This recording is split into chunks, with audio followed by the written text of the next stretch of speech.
งานนายกรัฐมนตรีมอบหมายรองนายกรัฐมนตรีและรัฐมนตรีว่าการกระทรวงการคลัง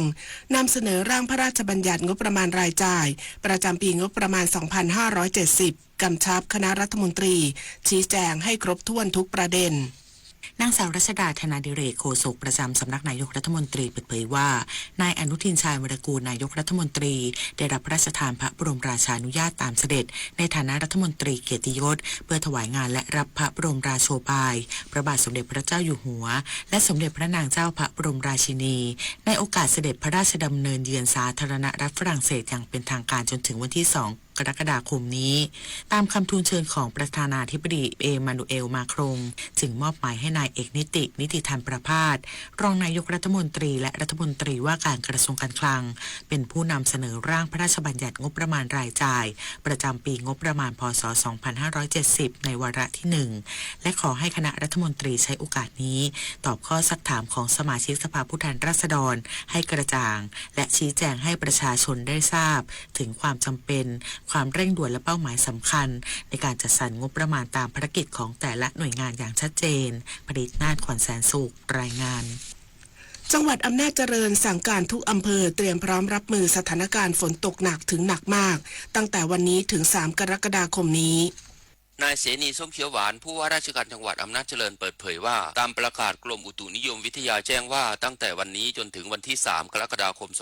2569 ประเทศไทยจะมีฝนเพิ่มขึ้นซึ่งอาจส่งผลให้เกิดน้ำท่วมฉับพลันน้ำป่าไหลหลากน้ำท่วมขังและดินโคลนถล่มในพื้นที่ลาดเชิงเขาและพื้นที่ลุ่มต่ำซึ่งจังหวัดอำนาจเจริญเป็นพื้นที่เฝ้าระวังด้วยจึงขอให้ทุกอำเภอและหน่วยงานที่เกี่ยวข้องเตรียมความพร้อมรับมือโดยติดตามสภาพอากาศและสถานการณ์น้ำอย่างใกล้ชิดโดยเฉพาะพื้นที่จุดเสี่ยงที่เคยเกิดน้ำท่วมเป็นประจำแจ้งเตือนประชาชนในพื้นที่เสี่ยงผ่านทุกช่องทางพร้อมเตรียมกำลังเจ้าหน้าที่เครื่องจักรกลยานพาหนะและอุปกรณ์ช่วยเหลือให้พร้อมปฏิบัติงานตลอด 24 ชั่วโมงทั้งนี้ขอให้ประชาชนติดตามประกาศจากกรมอุตุนิยมวิทยาและหน่วยงานราชการอย่างต่อเนื่องหลีกเลี่ยงการอยู่ในพื้นที่เสี่ยงไม่หลบฝนใต้ต้นไม้ใหญ่หรือป้ายโฆษณาที่ไม่มั่นคงและเกษตรกรควรเตรียมป้องกันความเสียหายต่อผลผลิตทางการเกษตรพงศิริศรีหานามสวทอำนาจเจริญรายงาน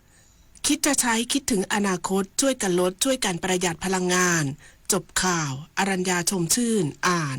รับฟังข่าวครั้งต่อไปเวลา 10 นาฬิกาค่ะติดตามข่าวที่นำเสนอไปแล้วได้ที่ www.thainews.prd.go.th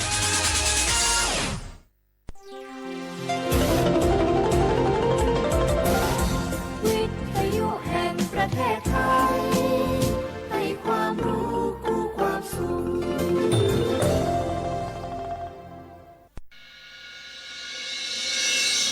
สถานีวิทยุกระจายเสียงแห่งประเทศไทยจังหวัดเชียงใหม่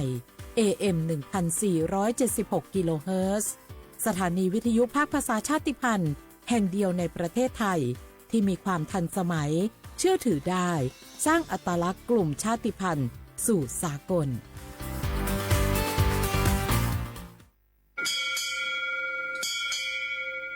โอโบดาจ้าโอเบชเปอร์เหมอซุงคา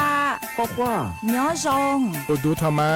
สถานีวิทยุภาษาชาติพันธุ์แห่งเดียวในประเทศไทยทันสมัยเชื่อถือได้แล้วพบกันที่สวทเชียงใหม่ AM 1476 กิโลเฮิรตซ์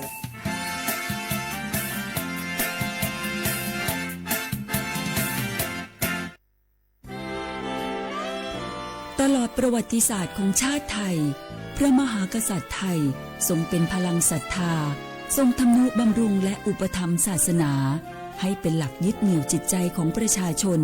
เป็นแนวทางในการดำเนินชีวิตด้วยความดีงามศาสนาสอนให้คนไทยรู้จักคุณธรรมความดีและความสามัคคี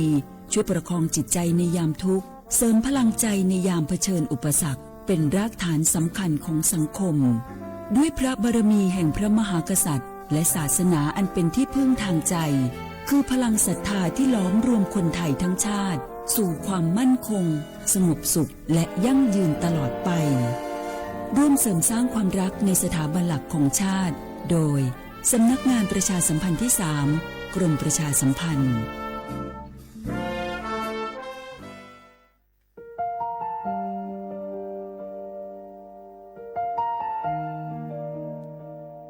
ขอน้อมเกล้า ถวายอาลัยสมเด็จพระพันปีหลวงพระแม่แห่งแผ่นดินผู้ทรงเมตตาเหนือเกล้าขอพระองค์เสด็จสู่สวรรคาลัยข้าพระพุทธเจ้าข้าราชการและเจ้าหน้าที่สถานีวิทยุกระจายเสียงแห่งประเทศไทยจังหวัดเชียงใหม่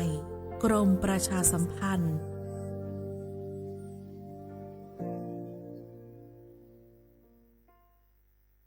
สารคดีแสงเพชรส่องล่าเจ้าฟ้าพัชรกิติยาภาตอนยุติธรรมนำสุขในฐานะที่ทรงสำเร็จการศึกษาด้านกฎหมายและทรงเป็นอัยการสมเด็จพระเจ้าลูกเธอเจ้าฟ้าพัชรกิติยาภานเรนทิราเทพยวดีกรมหลวงราชสารินีสิริพัฒน์มหาวชรราชธิดาทรงให้ความสำคัญกับหลักการความยุติธรรมเป็นอย่างยิ่งทรงมุ่งมั่นที่จะพัฒนาวงการกฎหมายให้เป็นที่พึ่งของประชาชนโดยเฉพาะอย่างยิ่งผู้ได้โอกาสให้เข้าถึงกระบวนการยุติธรรมได้อย่างเท่าเทียมทรงใช้ความรู้ความสามารถอย่างเต็มที่ในการให้คำแนะนำทางกฎหมายแก่ผู้ที่ต้องการความช่วยเหลือทรงเป็นผู้ผลักดันให้เกิดโครงการกำลังใจในเรือนจำซึ่งเป็นการเปลี่ยนแปลงทัศนคติของสังคมต่อผู้ต้องขังหญิงและเด็กติดผู้ต้องขังทรงเห็นว่าผู้คนเหล่านี้ควรได้รับโอกาสในการเริ่มต้นชีวิตใหม่และไม่ควรถูกตีตราจากสังคมทรงริเริ่มโครงการและผลักดันให้เกิดการปรับปรุงกฎหมายหลายฉบับเพื่อให้สอดคล้องกับสถานการณ์ของสังคมและคุ้มครองสิทธิของประชาชนได้อย่างแท้จริงพระองค์มีพระวิสัยทัศน์ที่กว้างไกลและทรงตระหนักถึงปัญหาในกระบวนการยุติธรรมทรงเชื่อมั่นว่าการสร้างความยุติธรรมให้เกิดขึ้นในสังคมจะนำมาซึ่งความสงบสุขและความเจริญอย่างยั่งยืนด้วยพระปรีชาสามารถด้านกฎหมายของสมเด็จพระเจ้าลูกเธอเจ้าฟ้าพัชรกิติยาภานเรนทิราเทพยวดีกรมหลวงราชสารินีสิริพัฒน์มหาวชรราชธิดาทรงนำพาความยุติธรรมสู่สังคมเพื่อช่วยเหลือผู้ได้โอกาสให้ได้มีโอกาสอย่างเท่าเทียมน้อมรำลึกถึงพระองค์พระผู้ทรงเป็นแสงแห่งความยุติธรรมในดวงใจ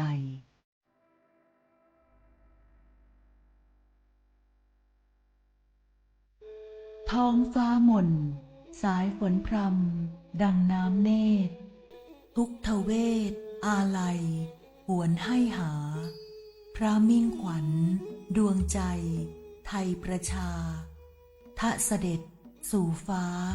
สวรรคาลัยน้อมรำลึกในพระกรุณาธิคุณข้าพระพุทธเจ้าคณะผู้บริหารข้าราชการและเจ้าหน้าที่สถานีวิทยุกระจายเสียงแห่งประเทศไทย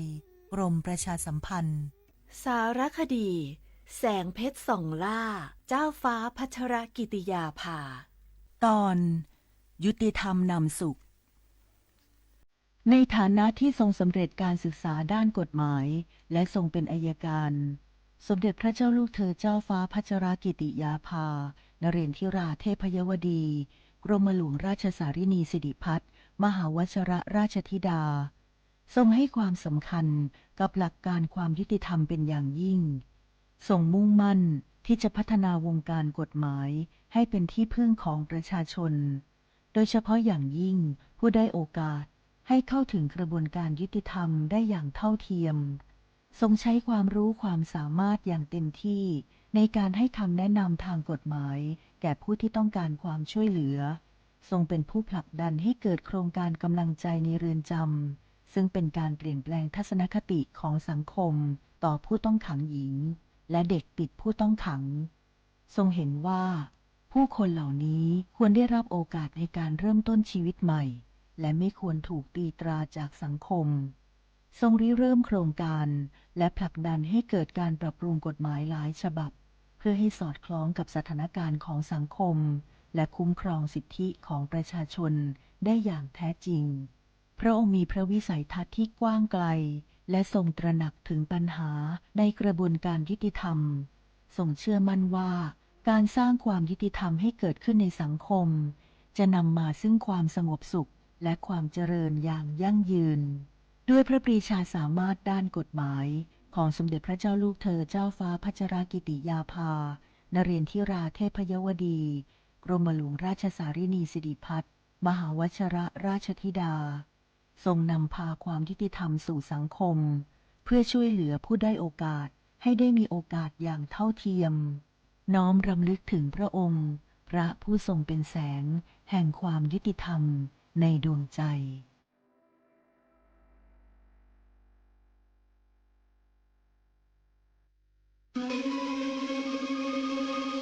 ก้าวสำคัญมาถึงแล้วเจียงใหม่นครหลวงของล้านนาสู่การเป็นมรดกโลกต่างวัฒนธรรมขององค์การยูเนสโกเมืองที่ยังมีชีวิตและมีประชาชนอาศัยอยู่ร่วมกันวันที่ 3-8 สิงหาคม 2569 นี้สภาการโบราณสถานระหว่างประเทศจะลงพื้นที่ตรวจความพร้อมจังหวัดเจียงใหม่ขอเชิญชวนภาครัฐเอกชนและพี่น้องชาวเจียงใหม่ทุกคน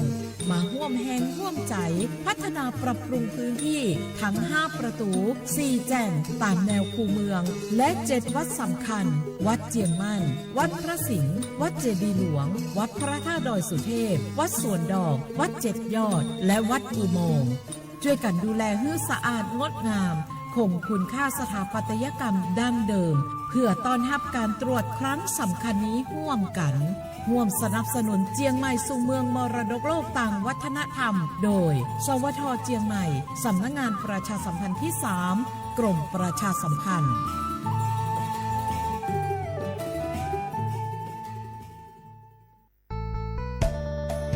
สถานีวิทยุกระจายเสียงแห่งประเทศไทยจังหวัดเชียงใหม่กรมประชาสัมพันธ์ประกาศรับสมัครบุคคลเป็นลูกจ้างเหมาบริการตำแหน่งพนักงานกระจายเสียงภาษาเมียนจำนวน1อัตราเพื่อเป็นตัวแทนนำข่าวสารร่วมพัฒนาคุณภาพชีวิตชาวเมียนและเผยแพร่วัฒนธรรมท้องถิ่นให้เป็นที่รู้จักผู้สนใจยื่นใบสมัครด้วยตนเองได้ที่งานธุรการสถานีวิทยุกระจายเสียงแห่งประเทศไทยจังหวัดเชียงใหม่ตำบลช้างคลานอำเภอเมืองจังหวัดเชียงใหม่ตั้งแต่บัดนี้เป็นต้นไปสอบถามข้อมูลเพิ่มเติมได้ที่ 053-276-068 ในวันและเวลาราชการมังลิวเอาเก่งเจ้าก็โอบาสนาเก HIV เนี่ยสปสจมาจะเปิดดัชเหียเปบาชาบัลเลมากว่าซาเลอบาก็ต่อดิเลบาทองปาลเวซอไม่มากกว่าสวีดัสยันลอติเลบา HIV เนี่ยแต่สีสระก็ซึกเลเวดาเราก็เฮออเตสีตรอเชดาชาเฮดืออเตสีโซลสวีโกลบูอามากกว่าตาชาสู่ปูหล่อไวรัสซีดอกมากกว่าตาชาวันนาโรซีกว่าอาทอเลสายด่วนสปสช1330สปสชเขต1เวกีแม่053-285-355สายด่วนกมทู1600และสายด่วนสุขภาพจิต1323เลิกปากก็กันเดี๋ยวก่อนนี่ล้อดอปูแวปากญอโพนเมบาสะสู้ออมมือออเลวิทยุกลือลอก็จะแตะเวกีแม่ตอนยาอีบอบบาเนบาคักเล่นตัดพี่ตามมาตัดพี่ออมมาออจะแตะกว่าก็ได้และสนใจโฆษณาเนื้ออดจัดสิกว่าสวทเชียงใหม่เบอร์โทรศัพท์053-276-068เมตเมบะ092-246-8579เซทอโบลอ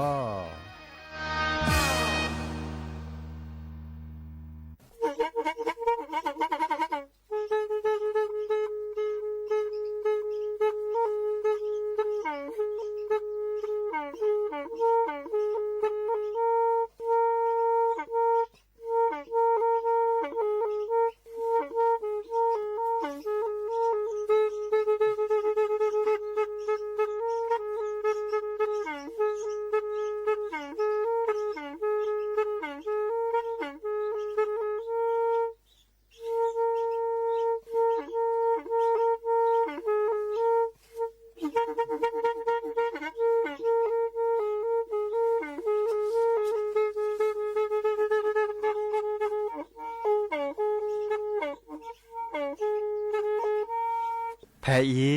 วิทยุกลือหลอก็จะแตะเวกีแม่ ตะกะโทนลุยกะจานยุ้ยชื่อคือกิโลเฮิรตซ์ตาเชอกระต่อเปอปากระหลือปากระยอกหลอกตืออีสู้อเมญาเปกะเฮเหล่านั้นเลตาสูมือซ้ำมือตากะเจาะตาแลกเก็บดูแก็บโผลและติเลื่อนนกออัตโตโคเนและกะนาหลอเจอบาค่าคือตาซุมือซ้ำมือสก้อเนาะ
ขีดอบามาอาแลหาสแกรเดนาเซีย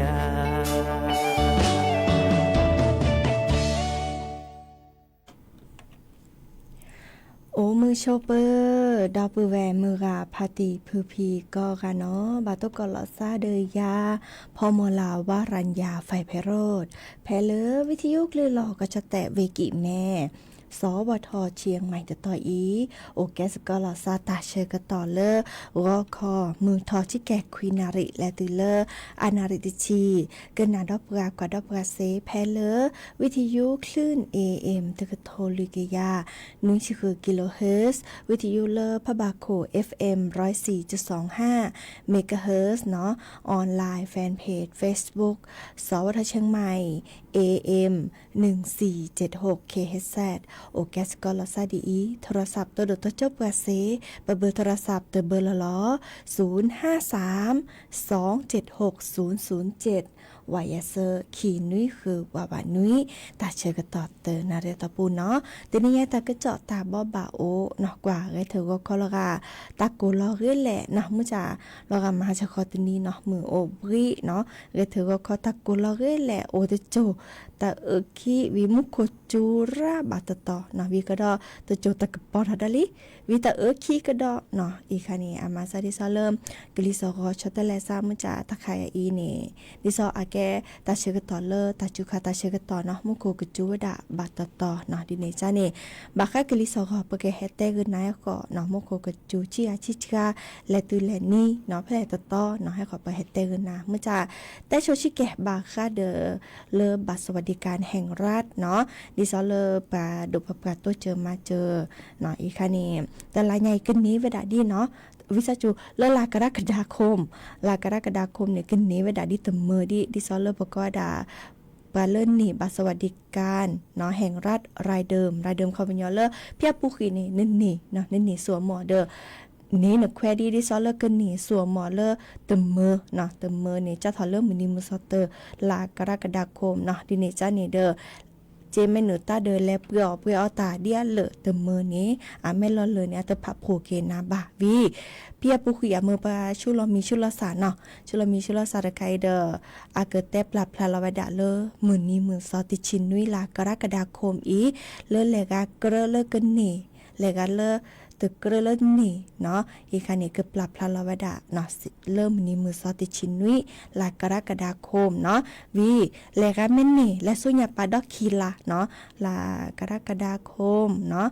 สิงหากันยาเด้อเกินนี้ดิตลาดมือเมื่อจะเลกาเลอต้นนี่แล้วเด้อเขาเป็นอย่างเลอต้นนี่เนาะมีระบาเนาะต้นนี่ตาตัวเจอมาเจอเลอปาดุปปาเนาะมีระบาเนาะดิเนจานี่บาขอกว่าดาเลอมือนี้มือซอติชินนุยลากรกฎาคมเนี่ยเนาะดิซอนกันเนี่ยต้นเนี่ยเนาะแม่ต้นเนี่ยตะพื้นนี่ตะพื้นเขาเลิกต้นเนี่ยมาเนี่ยและสุญญาปาปะดปปากระต้มเจอมาเจอดิจะหลอกเนาะเด้อปากคอกันนาดอแต่กระเจาะกวยๆเนาะดิเนจันเนี่ยก็เป็นยาเลลากรกฎาคมเนาะนี่สวมหมอดิตมือเนาะดิเนจันนี่แหละกาเลนี่บัตรสวัสดิการแห่งรัฐเพียบุกิซาพินอและสวมหมอนึกแควเตเรเนาะอัตคนนี่แต่แค่ก็การละสตาเปยอีและกันนาดอกกว่าตัดซาวิเตเพลคลิปแล้วเนาะ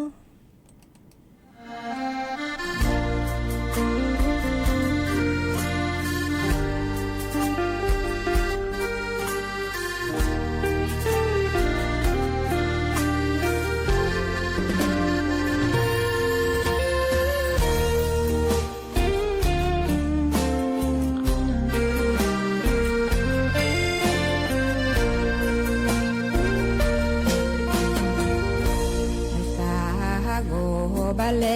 คาอีนาโอเดยาเนตาบลูนาเตละนาตาพรายาลีนากาเลมาตาเลอาดีนาเตกว่ากีละนาลอคี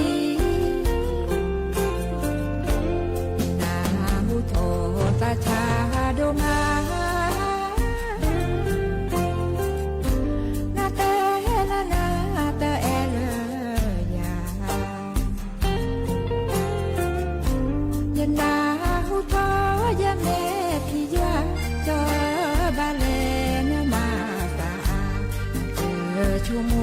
ตุเคลยา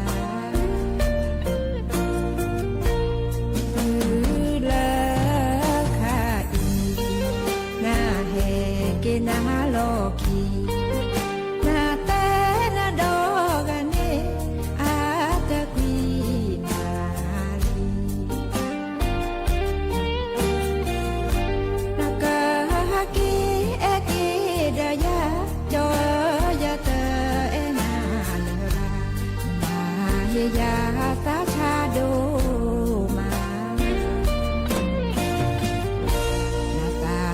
โกมาตาดูแลบาเลเอนานินาเต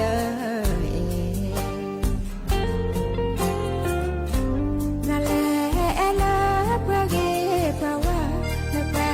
ตาโอตาเยเตนาเตนาสาโกโดมา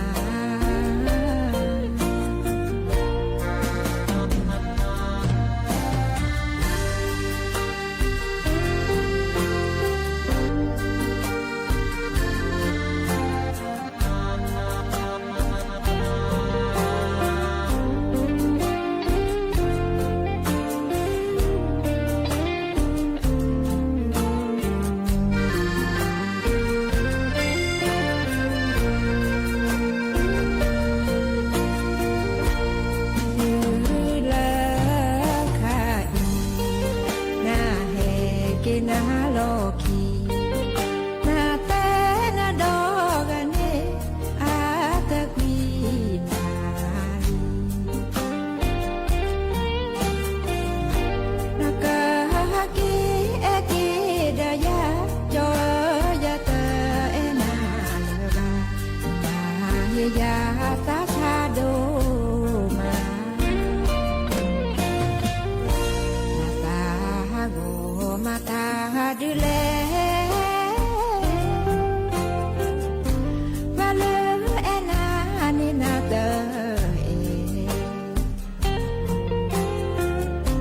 นาเลเอลาปะเกปะวะ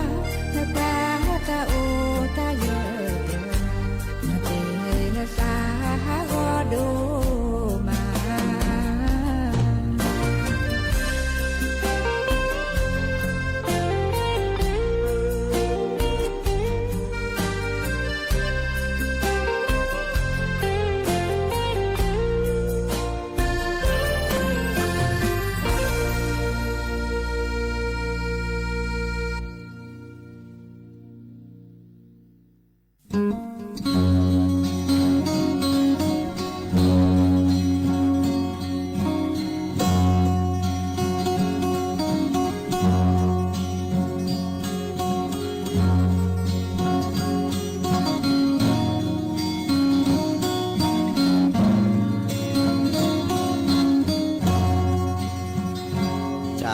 ทอเลเซลพาดอนาพาซีลีเยเดที่บ้านาเมเมคาอีที่นาเลดามีหมอผูโอซีเพอมาเตสีสาธีโนสาตรีโอซีซีทอทอเสนากีและตาอาคาเปบานมีที่เลบรอยูสัสยูเลนาโดเกโอซีเปมาเตสีลอพาลอสาตรีแผ่เลเนและมาตาอาคาและมือทูอาคาเสโนซาเนเมอเมเสโนบาซามาบูเปเลกีกาลอพาลอสาตรี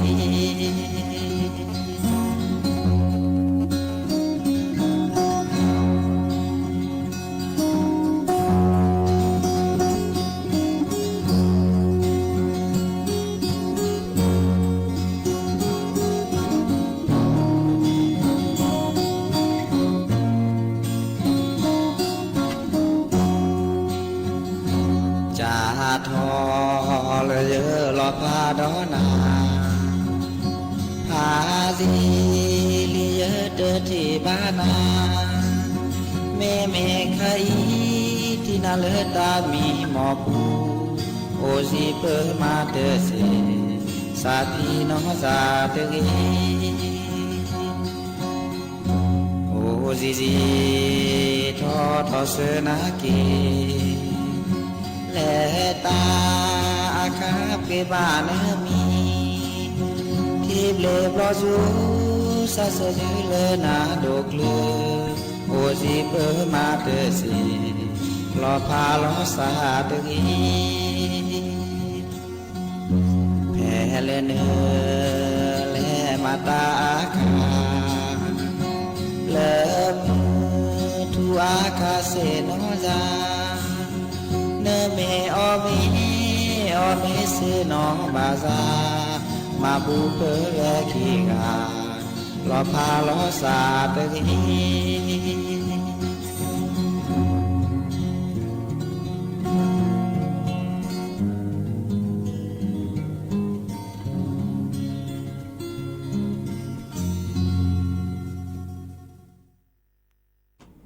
เนาะตาซาวีเดเพลอีเนเมอมีนอบายาดับเบิลแวโอเลน้องเต่าเนาะโทรศัพท์แห่เคยโดเกินหนาออทอเฮนาลีหากิกันหนาดอกกว่าตากระจอบากคาเดอกลิซอเนาะปะโทกว่ากลิซอเดอมากกว่าเวดาบากคาเดอเลมุโคจูชีอาชีจึกาเนาะจะถอเลมือนีมือซอคิจิโคเนาะและตุเลมือนีมือซอเซลากรกฎาคมนี่ขี้กระโทยกะยาคือจิคุยเนเดออาแกเลอโคนาเนาะอธิบดีกรมป้องกันและบรรเทาสาธารณภัยเนาะแต่เวลาดิซอเลอข้อกว่าบักคาเดอปะโถกว่ากลิซอกอเนาะเดอปะมากกว่ากลิซอกอแต่เวลานี้มุคุกจุโดบาตตอวีมุคุกจุอาทอเนาะดิซอตาเตกีเดบอเลอก็ดาภาคกลางเนาะเลอก็จะแต่เลอตาภาคพอก็จะแต่เลอหลักของปัดปาดอเลออัตเตเวดาแล้วหลักของปาดปาเริ่มมือรอหนึ่งปานี้เนาะมื้อจะอีกคันเนี้ยมากกว่าดาตาเลอตาลอตักแลเลอบาปลอปดอลสั้นเนาะเด้อก็จะแต่ถ้าเขาปาดปานี่บาตตอดิซอปลอปดอที่ดกว่าตาฮอโกแล้วแต่ซื้อเนาะดิซอก็จะแต่ถ้าเขาปาดปานี่โอติชิคิเวเนาะเลอเวเมโฮซอเวกิแม่เวเชียงรายเวพะเยาเวน่านเวตากเวกำแพงเพชรเวพิษณุโลกเวพิจิตรเวเพชรบูรณ์เวนครสวรรค์ก็ดอเลอเวอุทัยธานีเนาะก็จะแต่เลิกก็ดาภาคตะวันออกเฉียงเหนือภาคอีสานโอเวดาติชิคิเวดิซอเลอเวเลยเวอุดรธานีเวหนองคายเวบึงกาฬเวสกลนครเวนครพนมเวมุกดาหารเวยโสธรเวอำนาจเจริญเวสุรินทร์เวศรีสะเกษก็ดอเลอเวอุบลราชธานีก็จะแต่ละตาภาพพอโอเวดาติชิตเวละบาปลอบดอลซาดิซอเลอเวกาญจนบุรีเวราชบุรีเวนครนายกเวปราจีนบุรีเวฉะเชิงเซาเวชลบุรีเวระยองเวจันทบุรีเวตราดเวเพชรบุรีก็ดอเลอเวประจวบคีรีขันธ์เนาะก็จะแต่เลอหลักของปัตตาภาคใต้เนาะโอเวดาควอเวดิซอเลอเวชุมพรเวสุราษฎร์ธานีเวระนองเวพังงาเวภูเก็ตเวกระบี่เวตรังก็ดอเลอเวสตูลเนาะก็จะแต่ดิซอเลอ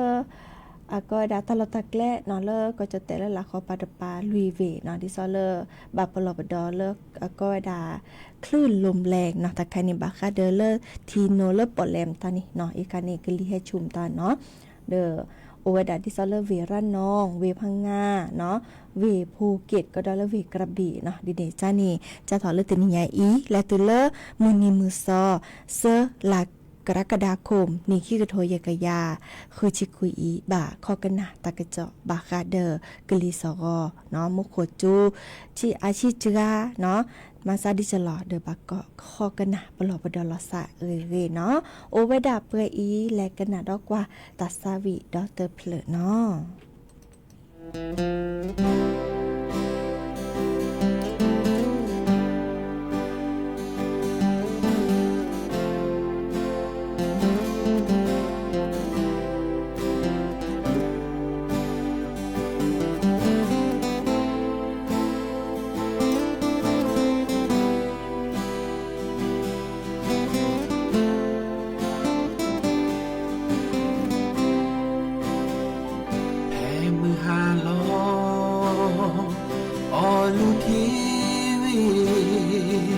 que le lomi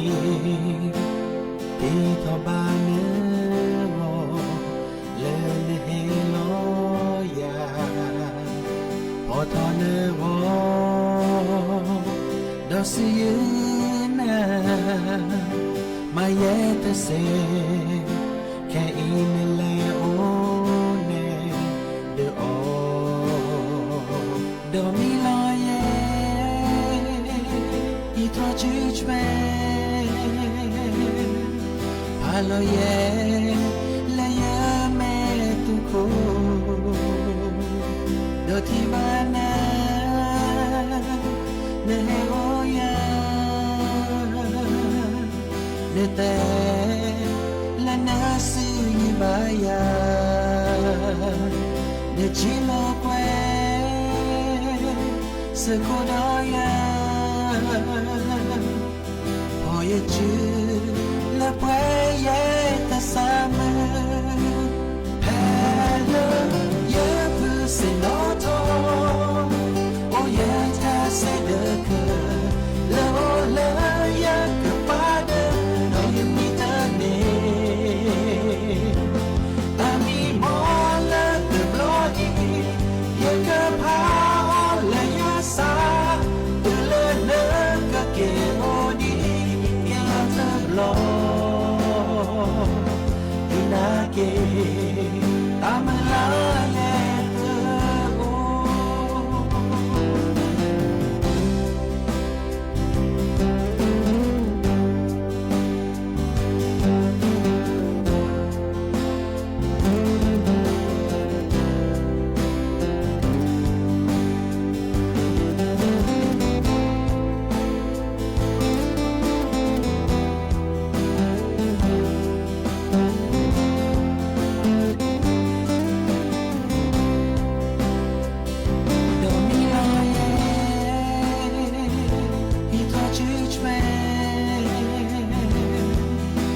lo ye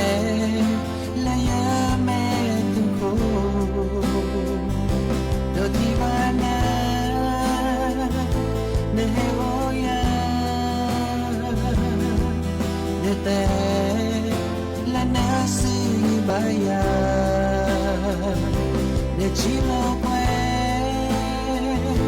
se ko da ya o ye chu la pwe ye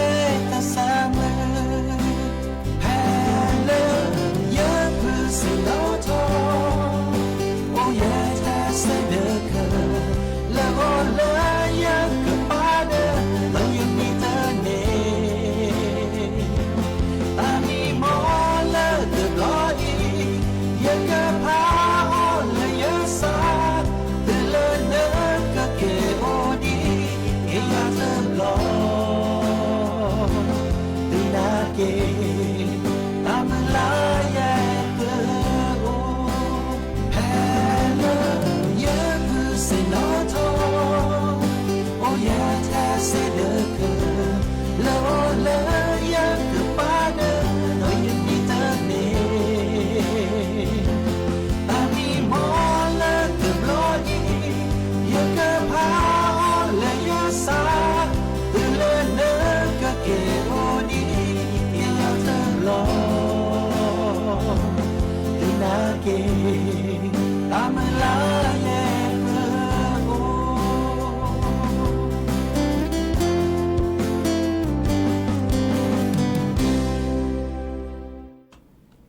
เนาะกว่าตาเชก็ต่อเด้อครูปะคิหรือจิบหรือจิบโหดอปือแวมือพาตีพือพีเนาะแต่เลเนื้อกว่าดอกกว่าเลออนไลน์กันนาดอกกว่าเลวิทยุมือก็กาบิมือซับคุยโอเดโคลโอเดเจเนาะแค่มาหานี่ให้ตุกกอลซาดอเดยาพอมูลาวารัญญาไฟไพโรดเนาะตาเชก็ต่อดีล้อคือนารีและตุเลนี่นารีนี้เนาะก็ไปอีเบมือซับคุยโอเดโคลโอเดเจเนาะกันนาเกหรือโพธาโพเนาะตาตือตาเชก็ต่อเลเนาะแล้วพาละซับกับอีดับหรือเนาะ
ไปญี่ปุ่นไปกลับ 1,999 บาท